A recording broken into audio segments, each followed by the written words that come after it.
situation, the cross Jesus asks you to pick up, and the cross that you pick up on your own. And the difference is that the cross that God asks you to pick up, you can only pick it up by denying yourself.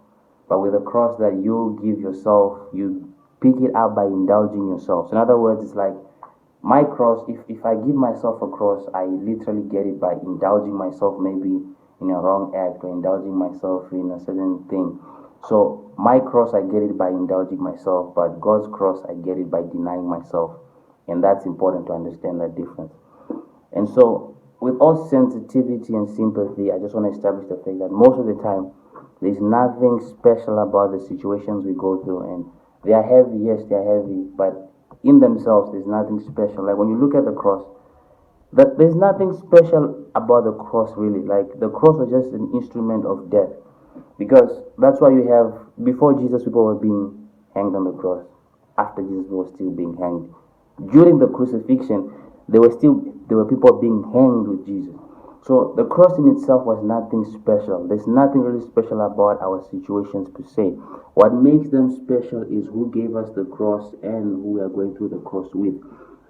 I love God because sometimes even when we go through the crosses, we give ourselves crosses, He still allows us to invite Him into our situation. So there was nothing really special about the cross in itself, but what made the cross special, what made our Messiah himself special, was the fact that He didn't give Himself that cross. It was God who laid the cross down and He picked it up.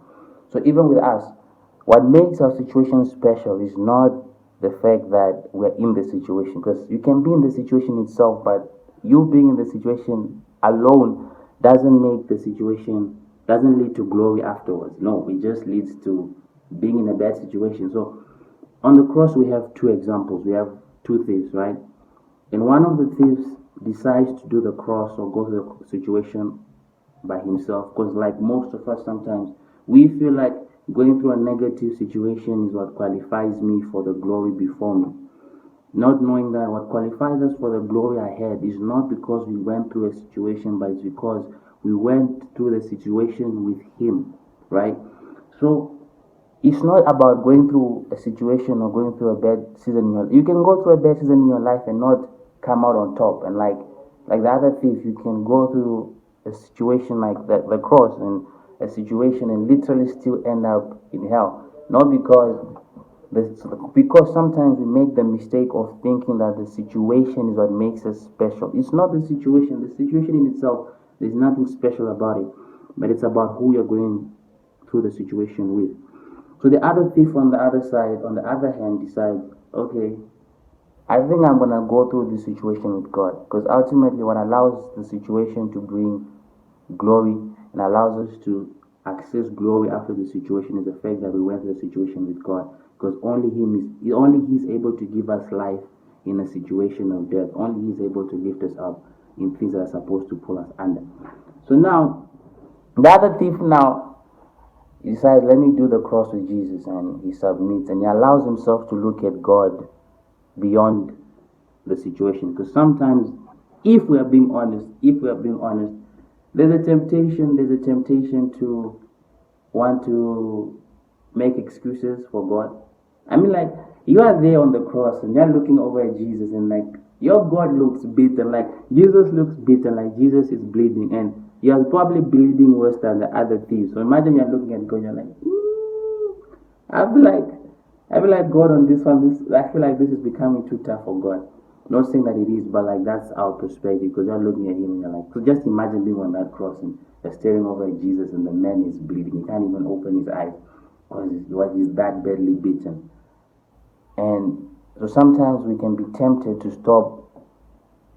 We can be tempted as Christians to even stop calling ourselves Christians around certain people, because in our minds we're like, if I say I'm a Christian, I might get God embarrassed, because then they'll be like, if you're a Christian, why isn't your God this powerful? And now we're trying to shield God from being embarrassed. And again, it's a temptation. I feel like it's not something we should allow ourselves to do, because He's able. Because though in that situation, because these are moments where you are praying and you still hear God. God is talking to you, because if you read it carefully, God was talking to the other thief on the cross. And He says, today you'll be with me. So there was a conversation going on. And these are moments where you're praying and God is talking to you, He's comforting you. But at the same time, he's not doing godly activities like boom, snap, we're off the cross. Like he's not doing that, but he's comforting you. And if you're not careful, you can turn God comforting you into God is the same as me. No, he's not the same as you, because in the same moment that he's comforting you, the same moment that you continue to allow yourself to yield and trust him, one thief is getting eternal life, the other isn't. One thief is getting the keys to heaven, the other isn't. So can you imagine this? In the moments where it seems like our God is limited, he still has the ability to give you life. Though he might not be changing your situation immediately, he still has the ability to give you life. He has an ability to allow you to see beyond the situation. And again, because you see, you have. And so when you allow yourself to walk with him and do your situation with him, that's what makes the situation special. That's what brings out glory out of the situation.